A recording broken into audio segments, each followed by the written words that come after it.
Welcome to the ISM, welcome all our ISM members and chapter partners and guests to our program. This program is hosted by ISM New Jersey chapter. Today's program is going to be the second in our four-part billion-dollar best practice series, which is sponsored by Epicor. And we really appreciate everybody from Epicor and the team putting this together. Our program today will be on cybersecurity, safeguarding data security.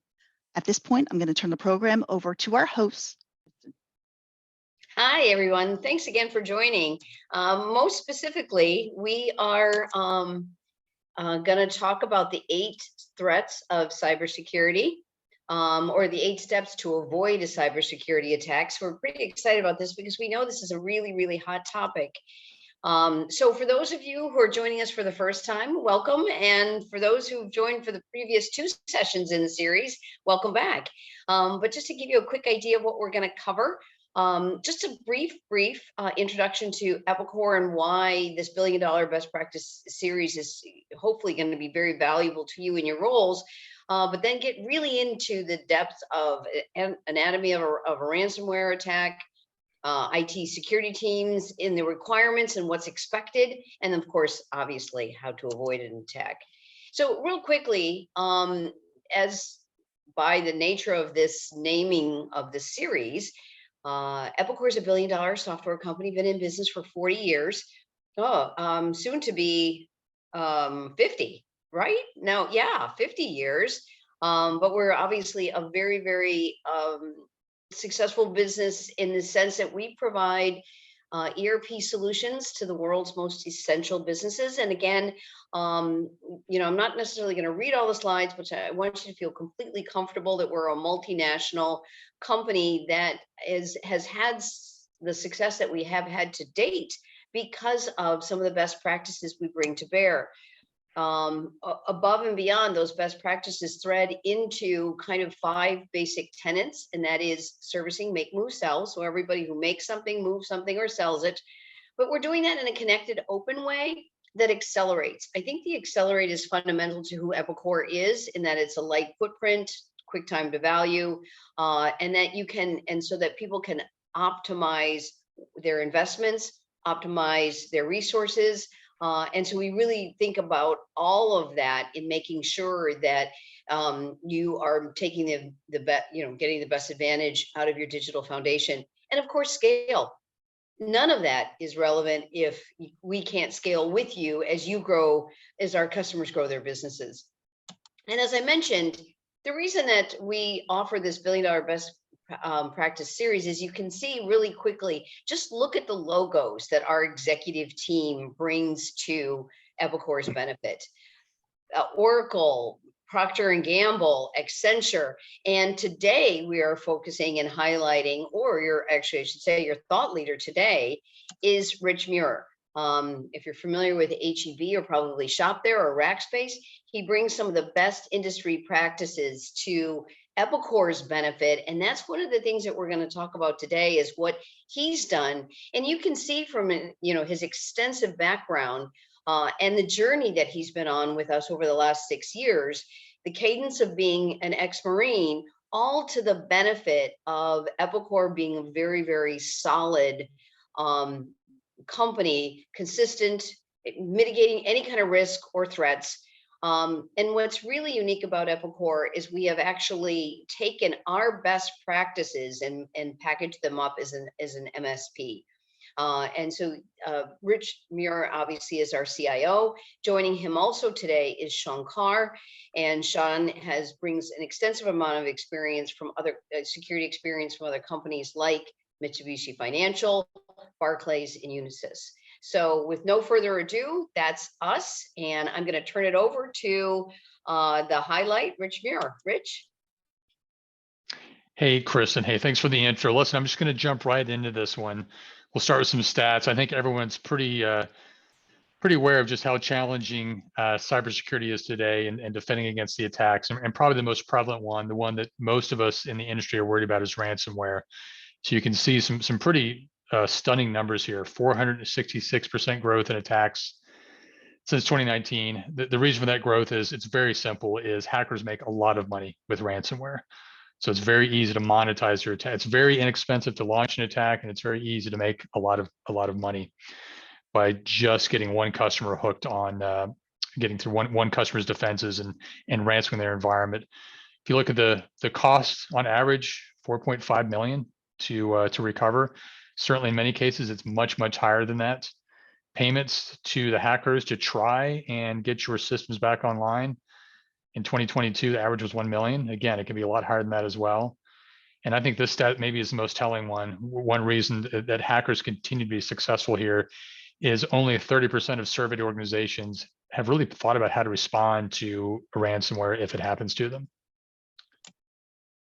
Hey, so let's just talk a little bit about what a ransomware attack looks like. So if you've been through this, I think this will sound familiar. If you haven't, the goal would be to avoid this. And we'll talk a little bit later on, Sean and I will, around some tools and techniques and skill sets you can bring to bear to hopefully defend successfully against this. But this is day 1 through 30. An actual attack, it may be longer, it may be shorter, but these are generally the steps that the hacker will take and what it will feel like to the victim.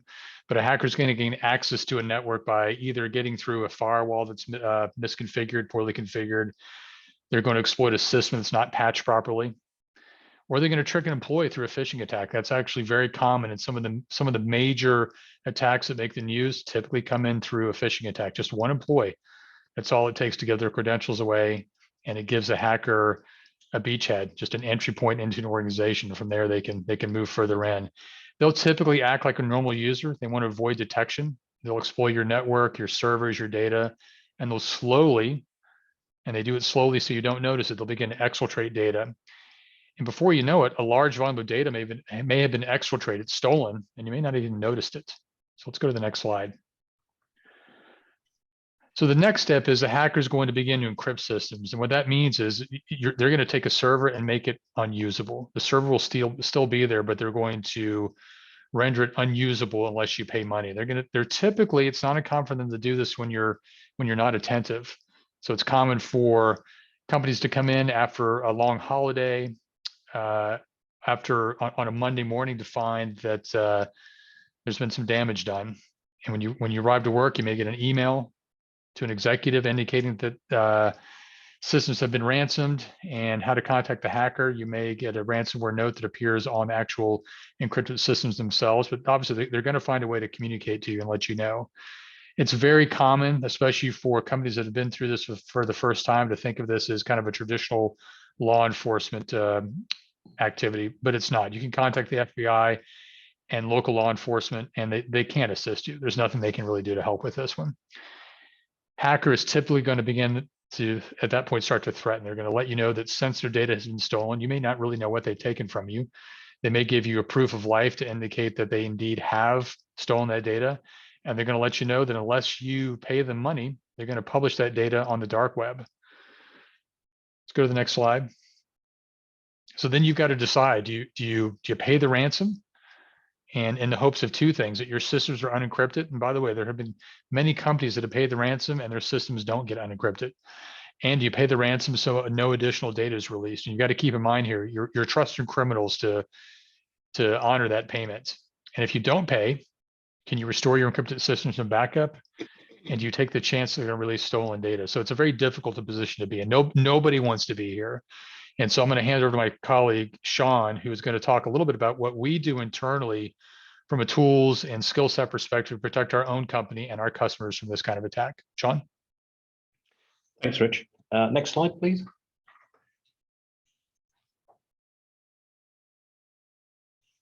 So I'm just going to give a little bit of introduction about a 35,000-foot view about Epicor's IT security program and the people that we have in it and the teams that we have, and our approach to just generally securing Epicor and its customer environment. So, the first thing I always say is that we are a dedicated IT function, i.e. we have Epicor employees in the IT security function who are primarily focused on securing the organization. We do not have any other jobs. We are there to understand what happens in Epicor. We're a globally distributed team. We're here in North America as well as across Europe, and continue looking to expand. There's always investment coming into the team from our senior leadership. But our main focus is really the two real missions for us here at Epicor. One is to protect the corporate network. So again, protecting our own employees, protecting their data, their HR data, finance data, accounting information, etc. And also our product development environments as well from being breached. And then we also have, we have the customer environments, the cloud environments, the public cloud like Azure, Amazon AWS, as well as our colo environments. Now, we would never be as successful as we are if we did not have the support of the executive leadership team at Epicor. And this is one of the first questions I always ask everyone in security, like, what is the support you have from the top within your organization? Because no security program will ever be successful unless you have that support. And we have that in spades from Steve Murphy, our CEO, Lisa Pope, our president, and most importantly, Sam Monty, our CFO, the person that sort of manages the budgets for us. And then also important is having a good, close working relationship across the rest of the business and the teams that we work with. So the teams like the hosting teams, support teams, corporate IT, product development, product management teams. We've all got to be in this together. And you know, I always say that I run the largest team in the company because we have 4,500 employees and they're all members of the security team. Next slide, please. So what does our team look like and how do we go about doing our business? So we've split ourselves into 3 distinct entities here. And what I also have is we don't have black and white between these teams. You know, as we see issues across the environment, we may pull people from one side, engineering, into the operations team or operations to applications. So we're very fluid on how we use our people. And I think that that's really important to get the most out of the resources that we have. But for the IT security operations team, their day-to-day activity is really monitoring the alerts and the activity of our users and our customer environments. We're looking for anomalies and we're responding to alerts and following up on those. So is this nefarious activity by a malicious actor, or is this just a random false positive? And they spend a lot of time doing that. And when they're not sort of actively following up on known alerts, what we also do is we do a thing called threat hunting. And really by that, and that's also a very important concept for us, is giving people time to go off and look for these people moving around our network. As Rich has already alluded to today, hackers don't get into your network and start ringing bells and saying, hey, look at me, I'm here. They are trying to pass off as another employee just doing their standard day's work in the company. And this is an attack which is called live off the land. So you live off the tools in the environment and you pretend to be a standard user. So again, looking at low-level alerts and actively going out to say, well, hang on a second, Bob Spot Smith usually lives in Kansas, but we're seeing activity coming out of Florida. Is he on holiday, or is this something that's going on? And again, this comes back to another value proposition I mentioned earlier on. We have Epicor people looking at the Epicor network. No one knows Epicor like us. And then the last component is a vulnerability management program. And for those not familiar with vulnerability management, what I really talk about is, think about a broken latch on a back window of the house. That would be a vulnerability. A malicious actor could exploit that by noticing there's a broken latch, opening a window, gaining access to your house, and stealing your possessions and so on and so forth. So what we're always constantly doing is looking around to see what vulnerabilities do we have, how many broken latches do we have, and then alerting the right teams to make sure they go off and fix them. And that's, again, day-to-day activity of the security operations team. Then we have the IT security engineering team, and I always call this team the unsung heroes of the security team, because their job really is to take a look at what tools we have in place today and what tools we should have in place tomorrow. And as Rich will talk to you later on about the 8 key steps that you can take to protect yourselves, constantly evaluating what tools you have today, and are they up to the right level? Should you, if you've got an antivirus solution in place, you've had it in place for 8 years, maybe it's time to upgrade. Maybe it's time to look at a different solution. Maybe it's time to move to what we call an EDR solution, Endpoint Detection and Response. And then once the team actually identifies some of these tools, they then have the hard task of actually deploying those tools across the business and managing those tools, as well as supporting those tools. And some of the recent wins include an EDR solution, which I'll talk to you about in a second, privileged access management. So again, making sure that all of our privileged users, our administrators on our network, their passwords are rotated every 24 hours. When they check the account back in, the account is automatically rotated. And that's seamless to our administrators, but there's a lot of effort that comes in the background from our security engineering team. Then we have web monitoring. Again, we're not really looking at web monitoring from a productivity point of view, but we are looking at it from how do we prevent users from going to a malicious website? So if we get an email into our system that's has a link to a site which we know is malicious and may contain a malicious payload that may infect their system, then we can block that for all of our 4,500 users through our web monitoring solution. Then we have cloud logging and monitoring, and that's a really intrinsic piece to what we do here at Epicor. And again, I've got a little bit more information on that in the next slide. In addition, the team also provides assistance to various teams across Epicor. We've got a team that's building out a new product or moving to the Microsoft Azure environment. We will sit down with that team and help to design our environment, so we bake security in from the beginning. And then the team are also responsible for ensuring that we have up-to-date documentation, and we've got up-to-date and published security standards across the organization. Then last but not least, we have the application security team, and this is the youngest member of the team, and I'm really excited about what we're doing in this space now. And what they are really there to do is they are there to test our own products. So we have our own ERP solutions such as Kinetic or Prophet 21, and we actually have a number of security testers or white hat hackers or the good guys, and we test our own products to see, are there any vulnerabilities in these products before we go live? What do we need to fix in these products?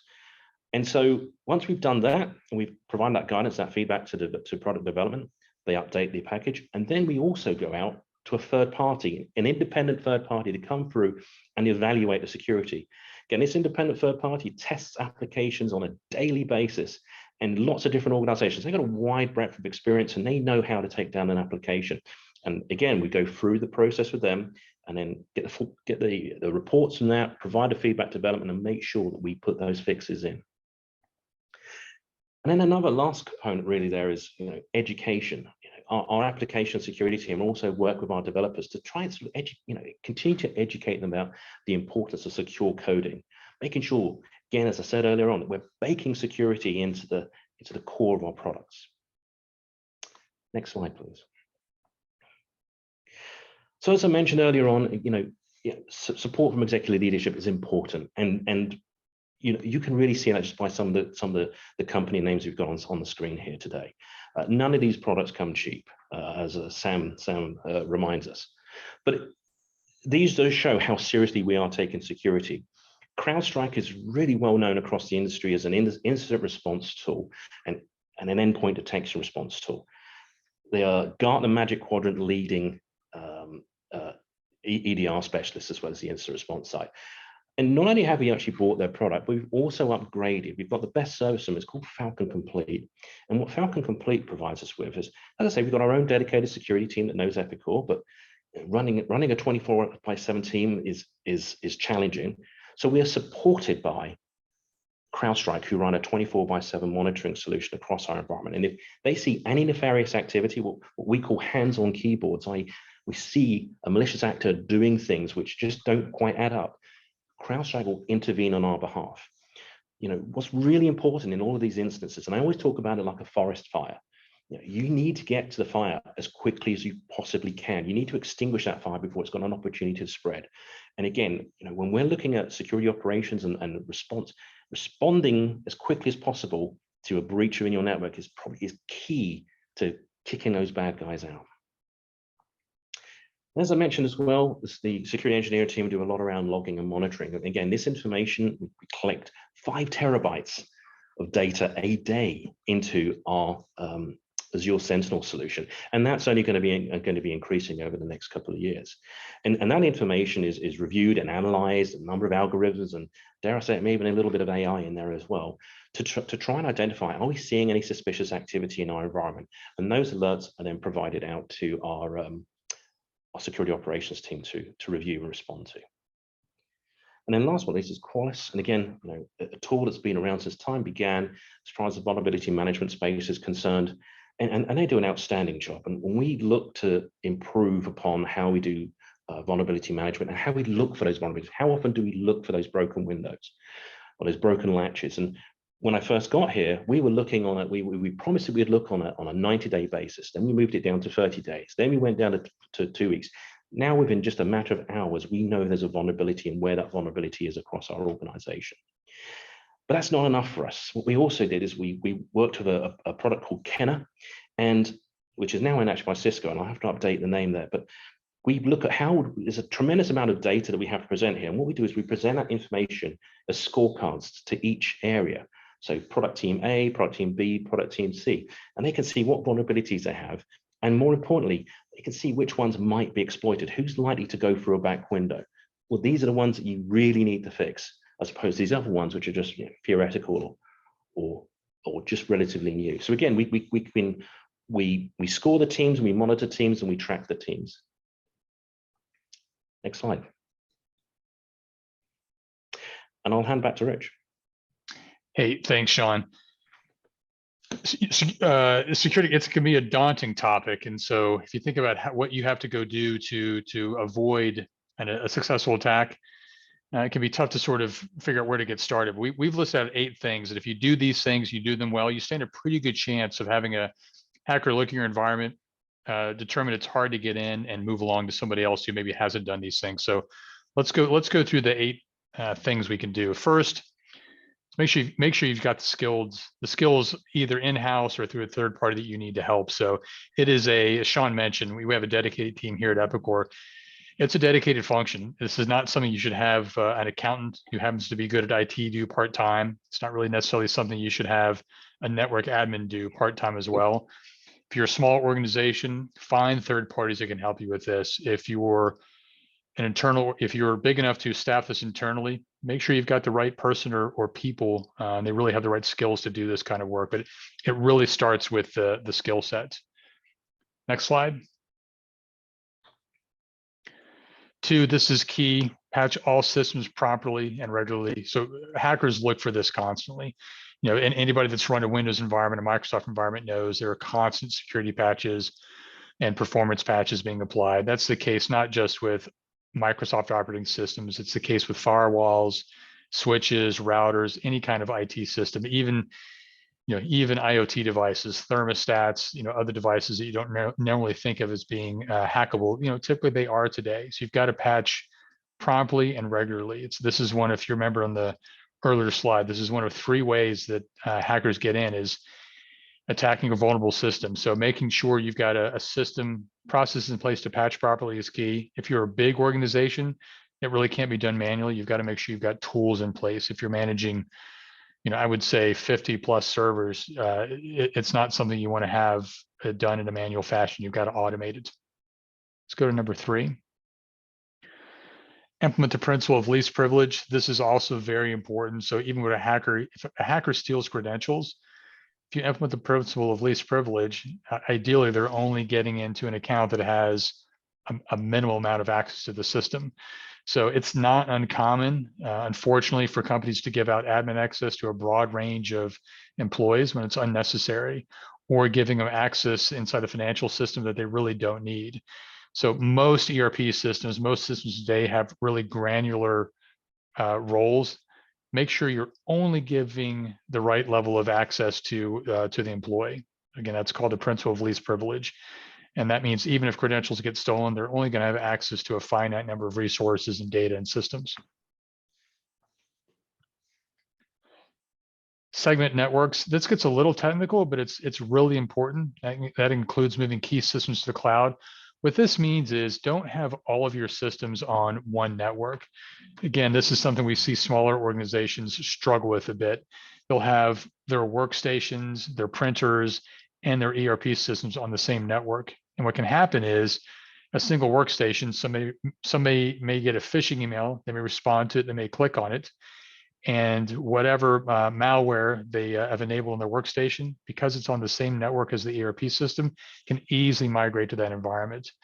Again, getting a little bit technical here, but it's common to see something called mapped drives in a local area network. And it's just very easy for malware to spread inside of a single network.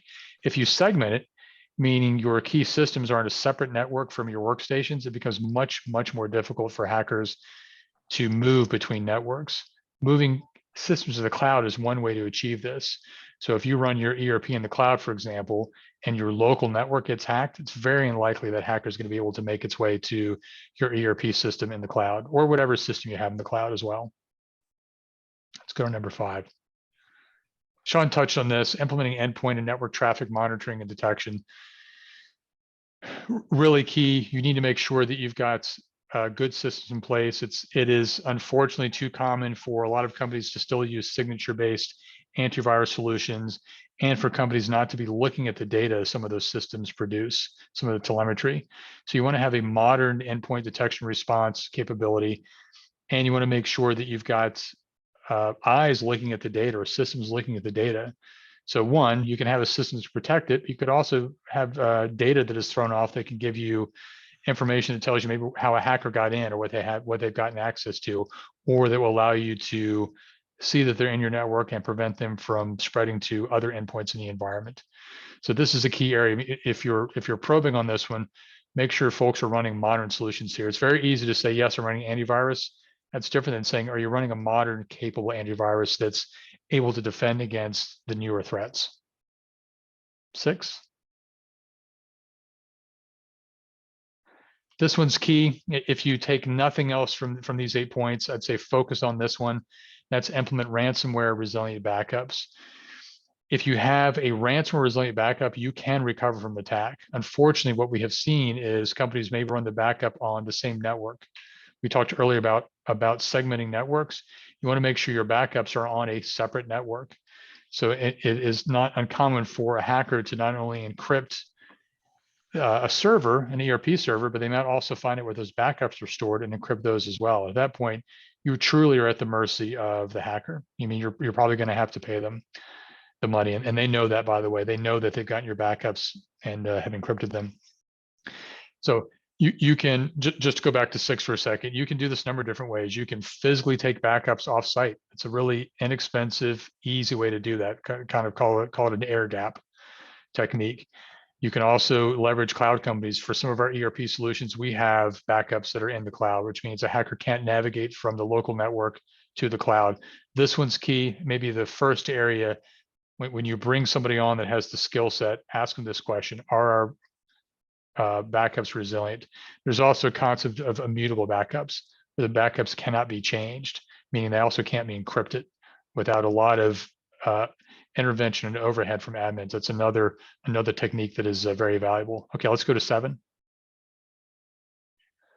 Security awareness training and testing. I mentioned, I think maybe on my first slide, how prevalent it is for hackers to get in through a phishing email. Happens all the time, unfortunately.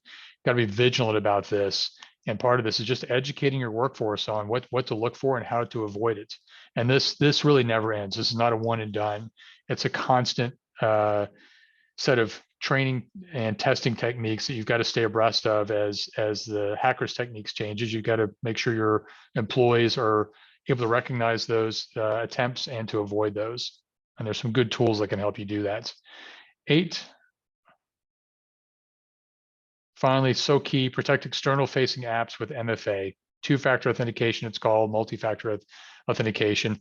Most companies, most people are familiar with this today. If you're not using it, you certainly will see it with when somebody logs into a bank. The bank will send you a PIN through SMS or a text message or email. Same concept here. You should not be running ever a critical application that doesn't have multi-factor authentication installed.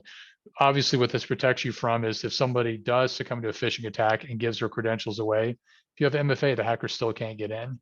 They would still have to be able to bypass MFA, which can be done, as Sean would tell us, but it's difficult. It would take some work to do that. So having MFA is it's a reason it's on this list. It's very important. Okay, next slide. Sean, I'll pass it back over to you. Great, thanks, Rich. So this is my favorite section of today's talk: tales from the front line, or as I like to say, tales from the crypt. So again, we run a really large security operation here at Epicor. We're obviously going to see some things that occur out there. So I just got 3 stories for you about what we monitor, how we monitor it, and also what we found. And I think the first one, and this is, I was looking up this number the other day. There are 24 billion usernames and passwords for sale on the dark web. And first of all, what is the dark web? I think of Facebook Marketplace, but for malicious actors and bad people. I've heard it referred to as the seedy back lane of the internet, but that's where this information is exchanged on an anonymous basis. And Epicor invests in tools and technologies to monitor for this activity that's occurring out there. And on this occasion, our third-party monitoring solution alerted us to say, hey, there's certain criteria that we're looking for, and we found that there were usernames and passwords which are for sale, which included access to an Epicor system. Couple of concerns first come up. How have they got hold of these? How have they got hold of these credentials, and are they valid? So in this particular occasion, we went through our third party, and we actually purchased those credentials. Once you got those credentials, we were able to validate that they were working credentials. Our username and password could actually get you access to the system. So the second bit was, hey, where did these come from? Did they come from us or somewhere else?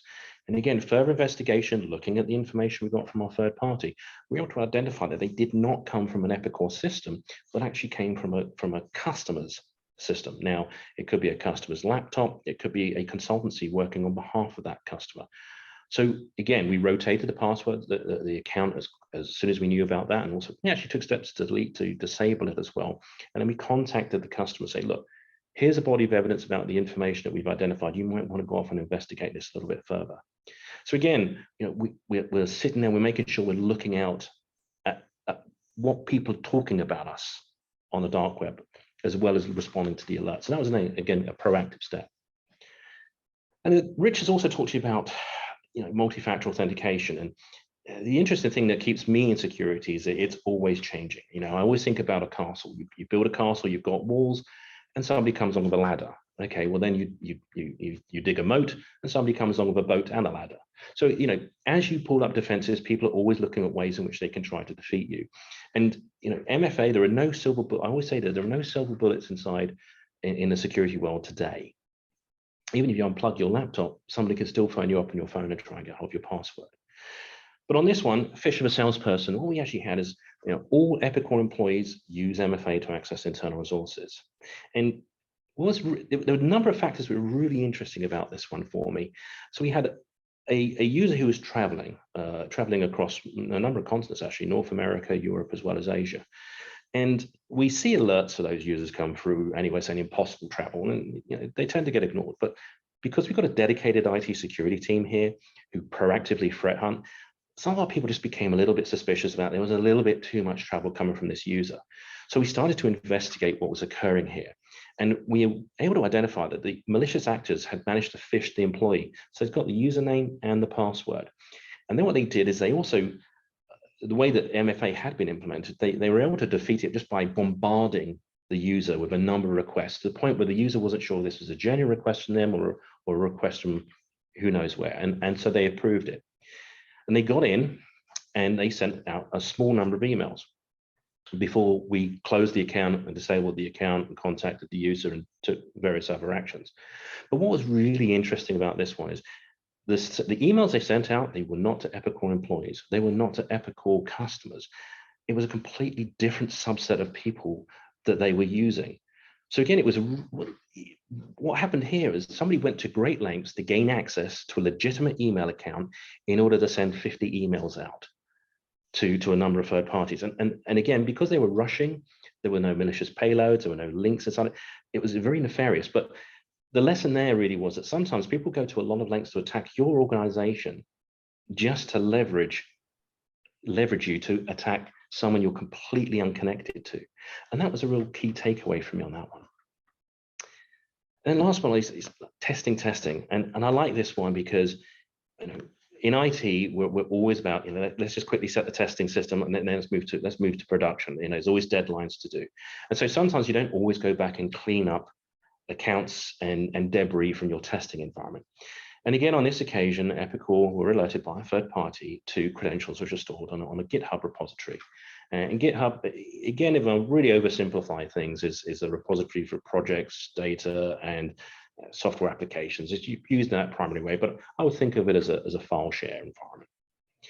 The repository was owned by the customer, wasn't owned by Epicor, and we identified that it contained credentials on that site which appeared to be valid. And again, we went through and we tested those credentials, and we found that it appeared in the documentation that they were supposed to be valid for a test system, but they were in fact valid for a production system. So again, we stopped, we changed the password, rotated the credentials, and contacted the customer.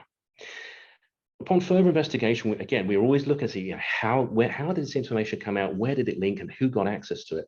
And when we went back to take a look at it, we actually identified that it was the third-party consultant working on behalf of the customer who had uploaded those credentials. So again, when you're thinking about training and you're also thinking about responsibilities, it's not always just your users you've got to worry about. It's those consultants working on behalf of your organization. You've got to ensure they're educated about the proper use of credentials and how to manage those and where that information can be posted. So next slide, please. So there's a number of offerings that we have here at Epicor. We actually have, for some of the smaller SME type businesses, we have an Epicor security suite, which is based on a sonic wall device. And long story short, it's a managed network file. So again, a device which is at the front door of your organization and is managed by Epicor. And that's in that process, we make firewall changes for you as requested and upgrade the firmware, making sure that we're patching and managing that system for you so it can't be accessed by malicious actors, as Rich alluded to earlier on. And what they also have is they have an advanced endpoint protection solution. So again, as we were talking earlier on about, if you've got an old AV solution in place, this is a next generation EDR product called Sentinel-1. And again, it'll help you step up your protection levels within your organization. We have cloud data backups as well. As Rich said, again, backups are the key to your organization. Without that backup, you could end up in a world of trouble if you can't restore your business. And internet redundancy as well. And on the Epicor side of the house, that's me, that's our team. And again, advanced levels of security and compliance. We have a dedicated GRC compliance team who will be presenting the next show in September. We have 24/7 cloud reliability center. Again, a dedicated team in-house that manages not only just security issues, but also performance issues within your environments. Centralized visibility and security intelligence. As I said earlier on, we're getting information from third parties. What is happening to Epicor? Who's talking about Epicor? What's going on? Ransomware resilient backups. We heavily use the cloud to protect our backups from ransomware. And again, reduce threat surface. So, next slide. And now we're on to questions. And I will say, before we open it up for questions, Rich made the point of testing as well as Sean does. And as a user, we get tested frequently and it actually becomes an employee game. Did you get nailed? I got nailed. And then what they have done to reinforce that so that you become is then if you fail it, like you're rushing to Sean's point about the multiple approve attack. So if you're rushing and you just think you're just going to do this, then you have to take a test. So you never rush anymore. You never, because of the penalty of, dang it, now I have to take another compliance certification test if I get caught. And it happens all the time. And some of the clever ways that they do it is things that a note from my boss asking for, who's the president of the company, asking for me to approve a document. Of course, I'm going to respond to that. Of course, I'm going to respond to it rapidly. Of course, it was a phishing attack. Of course, I had to take another compliance training. So, these are the things it really asks you. But I want you to say, though, as a user, it becomes fun. We all talk about it, like, darn it, did you get it? Did you get it? But most importantly, it really, all it takes is a couple, and then you become super smart. And then you are, as Sean pointed out, part of the overall security team. So as much as it might feel like a lot of work to begin with, your employees actually adapt pretty rapidly to it. And it does become, kind of a little occupational therapy in discussing it. So anyway, I'll turn it over to the group. I know we've covered a lot of information, questions, and certainly you can submit them in the chat.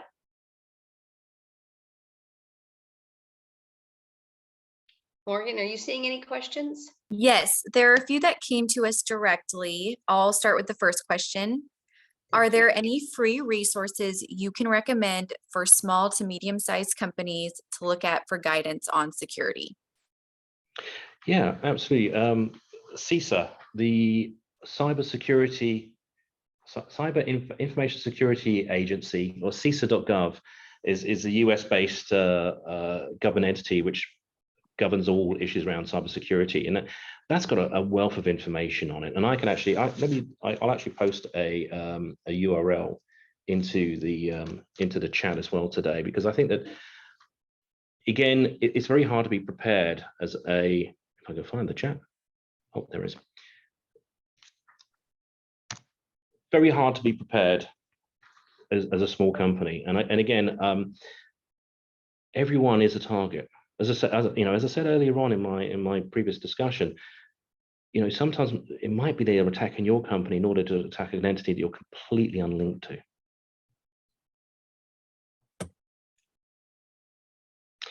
Thank you. That website is especially helpful so that people can know even at this moment where to go. So thank you very much for that, Sean. Morgan, any others? Another did come through the chat. What is usually the most vulnerable area of penetration? Phishing emails, outsourced interface APIs, to name a few. That's a really good question, George. I think what's really interesting is about how the world has changed. If we sort of go back to pre-COVID, most people came into the office, and we had the old story of you're in a secure environment which got a firewall protecting that organization. Post-COVID, a lot more people remote working and working from home. All of a sudden, they're outside of your fence, and they're sitting on a device outside of your network. And so instead of one sort of entity you've got to protect, you've got to protect 4,500 of these. So, for me right now, I think phishing is probably the biggest concern I have. And, as I say, one of the things we're doing with our phishing testers, as Kristen also just mentioned, is, we're sitting there like, think like the malicious actors. We are out to try and make someone click. And also from our point of view and a security team, we know that you will never ever get to a solution where nobody clicks the link. The only way you do that is by not giving people access to email. So we sort of say, let's educate our users, make sure we reduce the number of people that are likely to click, but let's also start planning for what happens after someone clicks. Now, saying that as well, I think your question about the APIs, the GitHub story that I told you about at the end, that was actually API authentication. So again, that was set up for a development system, but actually ended up being moved over into a production system by the customer's third party. So I think APIs are definitely on the horizon as an area which, again, when we are doing our application security testing, as I talked about today, we're more and more focused on APIs. People are demanding APIs and integrating with their APIs more often. So yeah, that's another area where I think about data exfiltration as being my key concern. But a foothold in the organization, phishing emails is definitely it. Can I also ask a quick question? Sean, on the top of your Microsoft Outlook, is that little phishing hook available on everybody's instance of Outlook? I mean, is that a standard Outlook property, or is that something you had to enable? So for the group, we actually have a little hook at the very top of the ribbon that if you think it's phishing, you can click it and then it gets reported. Yeah, that's unique to us. We actually use a company called KnowBe4. Oh, KnowBe4. I was going to say PhishMe, but yes, KnowBe4. And actually, what we do is we integrate the report button. There's a whole process that goes on in the background. If you remember when I was talking about, we have a web monitoring solution as well. So if somebody reports an email issue, and it actually contains a link inside that email, that goes through a process internally and eventually turns up to block any other users from actually clicking that link and making it through to that website. And it also goes through and deletes any copies of those emails in anyone else's mailbox. So again, that's a process that we built up behind the scenes there, but it's very, very, very effective for us. Yeah, it does. It makes it super easy if you're even suspicious at all. They also do an amazing job at making user specific tests that with language that, I'm a salesperson, so what am I going to respond to? Oh, if I click here and do this survey, I get a $50. I mean, that's an obvious one, a $50 gift card. But it came from what I thought our travel service. So, they're very, salespeople don't tend to be as suspicious as maybe somebody in IT. So they do make these community specific tests, which is pretty fun. Well, dare I say, I've got another tale from the crypt on this one. And this one was a very interesting one for us again, because what we had is it's very common for people to sort of reach out. As Kristen said earlier on, someone's someone's pretending to be Lisa Pope, sends her a document, please open this document, get it back to me ASAP. But what we actually had is we had somebody, again, it was a salesperson, which is what triggered the memory there. But we had a person who was approached on a social media app. So they call that smishing, not phishing. But what happens, they launched a video window very quickly, but long enough to see a picture of Steve Murphy. Then they closed it down and said, sorry, I hit video, didn't mean to hit video, but can you get me this? And again, it was another step that the malicious actors were trying to get to verify, to make you feel like you were talking to Steve Murphy. So Our CEO. Our CEO, again, you look, as you build that wall, they bring a ladder. Mhm. Dig that moat, they'll bring a boat. Morgan, more questions? Another one came through the chat, another great question. Who oversees phishing? The CTO organization, the physical security team? Today, most voice systems are over IP. So imagining it is the CTO. So there's a couple of things here. The phishing, actually, what we've found with phishing is they tend to go after people's cell phones, which are outside of the realms of our phone system. So there's little control that we have there, but we go back to educating users. And again, you know, as Kristen also said, we keep making it easy for people to reach out and report issues to us. And 9 times out of 10, we're also able to quickly identify that. Look, if we go on Glassdoor, for instance, we'll see, or you know, when a Crunchbase or something, we'll see your number. You know, mobile cell numbers are available, especially for salespeople as well, because you know you want to make sure you can be contacted easily. But you know, the smishing incident was another, you know, a step beyond just phishing as well. So you know, that sits within the security, our security team. If we see a lot of issues going around being reported by into the security operations team, they will send a note out and try and re-educate the business. We thank you very, very much, Sean and Rich, and we're happy to continue to take your questions and respond. And if you found this session valuable, Sean already mentioned controlling costs with effective governance is actually on September the 28th. This is another kind of what normally would be perceived as like, oh no, has moved into a very, very strategic, very critical, and actually not as much more valuable, rather than just kind of doing the right thing. There's actually lots of strategies, in addition to cybersecurity strategies, that save costs, save money, and increase your productivity, increase your public image and brand, and compliance and effective governance is exactly consistent with cybersecurity. So that's, we're going to have our chief legal officer present with his VP of governance and risk and talk through, and that's kind of a nice marrying to what you learned today, and that's on the 28th.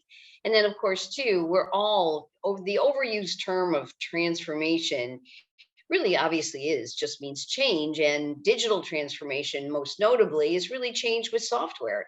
And so we're going to talk, our CFO is going to talk through how he reoriented Epicor to become more customer centric. And that's just kind of our process in doing so. So if you found these 2 sessions valuable, or if you found today's session valuable, excuse me, you might find a lot of benefit. Again, practices that you can take into your organizations and affect positive change is really our goal. And we had 2 previous sessions. One is the best practice in ERP selection with Lisa Pope, our president, and there's the YouTube link, as well as turning your inventories to be predictive. Very, very key. And that is also, you'll see the YouTube link down there at the bottom. So we want to thank you for your time today. This was a great session. Kathy, I don't know if you want to wrap it up a little bit, but we want to thank you all for your interest, your time. And of course, please send any and all questions in chat, any and all questions to Kathy, and we'll get right back to you if we missed you for today. Kathy? Oh, thank you so much. That was a great session, great topic, definitely very timely as well. And I just want to thank Rich, Sean, Kristen, and the Epicor team for putting this together for us. At this time, I'll probably close the session out. If you do have any further questions, you know where to contact me, and I'll forward it over to the Epicor team to respond to you. And we will be sending out a follow-up email, as I usually do, with a copy of the recording as well. One question, can we send the slides to the attendees as well? Oh, absolutely. Absolutely. And, as a follow on too, again, this is intended to expose our chief, our CIO, Rich, to you all for questions and feel confident that this is basically, wow, I can do what $1 billion company can do. And I do want to underscore for those that you are smaller organizations, we do have our own MSP that's packaged up. So it's literally handled for you depending on your size, because we realize it's very difficult for, the position that, or the situation Sean profiled, or was it Rich? He's a great accounting guy that knows IT, or he's a great database guy who, kind of is toying with security. Those are great attributes and assets. And you certainly want to build up and out those capabilities within your staff. However, but it's too important to have anybody do it double duty or do it as a hobby or do it as a growth. And that's why we do have our the Epicor Security Suite available as an MSP. Okay, thank you so much. And as we said, the next in the series is going to be on September 28th. And I put the link in the chat, and I'm sure everybody will be receiving more information on it in the next couple of months. Again, have a great day, and thank you for joining us, everybody. Thank you.